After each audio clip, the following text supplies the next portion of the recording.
This is Dr. Jameca, and today we're going to talk about the topic of radical healing for women of color. First, I would like to introduce you to the title of my book, I Am My Sister's Keeper, The Brown Girl's Guide to Radical Healing. In this book, we talk a great deal about radical healing and how effective it is in the lives for women of color. So, what is radical healing? Radical healing is really a focus on the experiences of women of color in this country, which takes into account racism, discrimination, and many of the challenges that women of color have experienced for generations in this country. So it takes into account your experiences, but it also takes into account your strengths as an individual.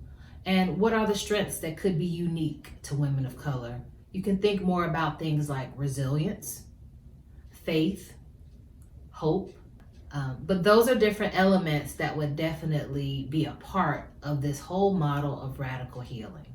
So why is radical healing important?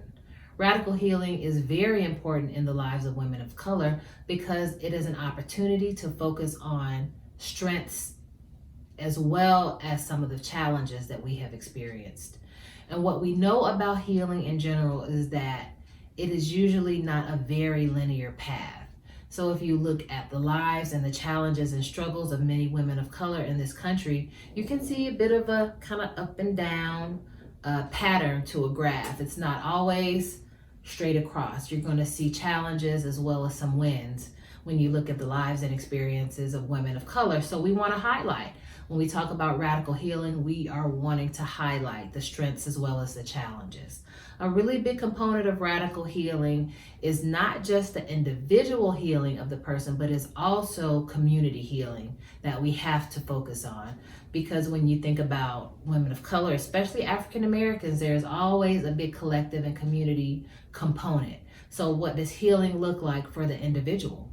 The healing for an individual could look very different than what community healing could look like. Individual healing could look like you taking better care of yourself on a day-to-day basis, whereas community healing could really encompass things such as a change in policies and practices and laws in one community that would then impact the healing of the community as a whole.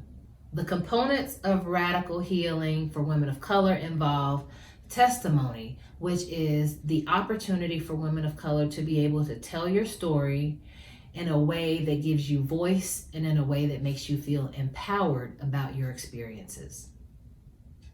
Ethnic pride is also a component of radical healing.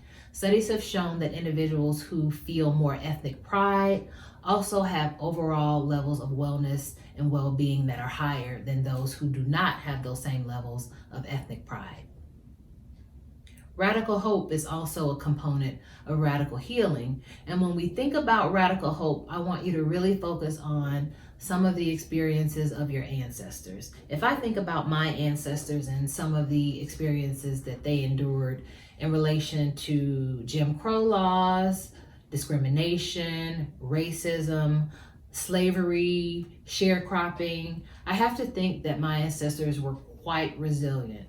I can't imagine having to endure some of the situations that they lived through, but I would like to think that it was all for a purpose, and knowing what they experienced and what they overcame gives me a sense of hope that is radical.